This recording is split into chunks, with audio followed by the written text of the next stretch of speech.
Okay, so I already did a video about recommending Under the Red Hood.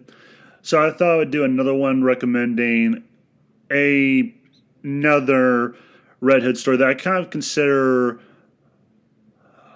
like of all the Red Hood stories that I think comic readers should read if they're Red Hood fans is like there's two of them specifically, and that's Under the Red Hood and this one, which is Red Hood: The Lost Days. And I don't know how long this one's going to be. It's probably going to be pretty brief, but because my memory of it is a little scant.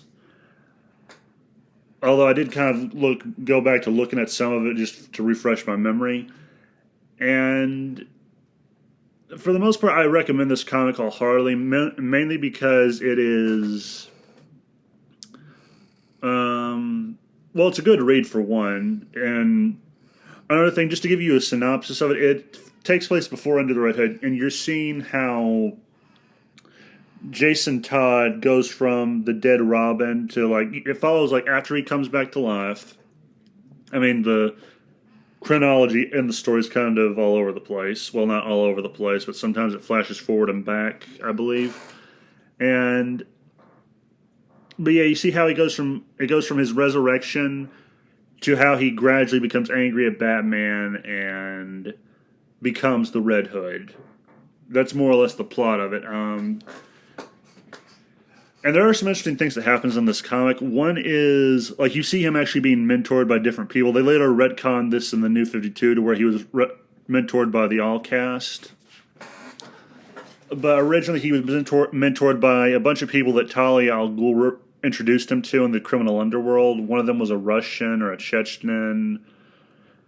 I forget what the others were. A lot of different people, and all of them taught him different things. One guy specialized in poison. One guy specialized in hand-to-hand combat. One guy special in firearms. One guy special in explosives. And he learned from all this. And then he ended up killing each of his tutors because he found out they were actually scumbags. I mean, it wasn't probably that much of a surprise because you're working with people in the criminal underworld. Of course, they're going to be scumbags. But he found what they did to be a little distasteful, let's say. Like, it was not to his liking. And there's actually a point in the comic where he nearly kills Batman. Like, he plants a bomb on the Batmobile. And while Batman is away from it.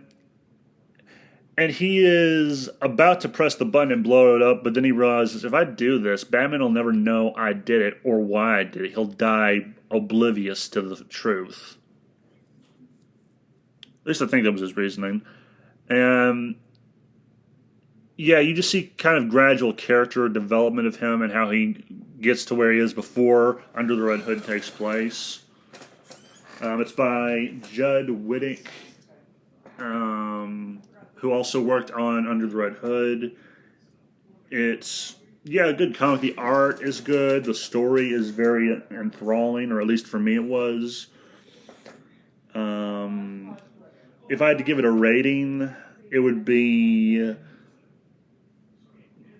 8.9 or 9 out of 10. Actually, no, you know what? 8 out of 10. Just 8 out of 10. It's really good. I mean, most of the stuff I recommend I think is good, so yeah, but this one, yeah, it's just like it's kind of like an origin story for, or at least a transitioning origin story from Robin to another vigilante.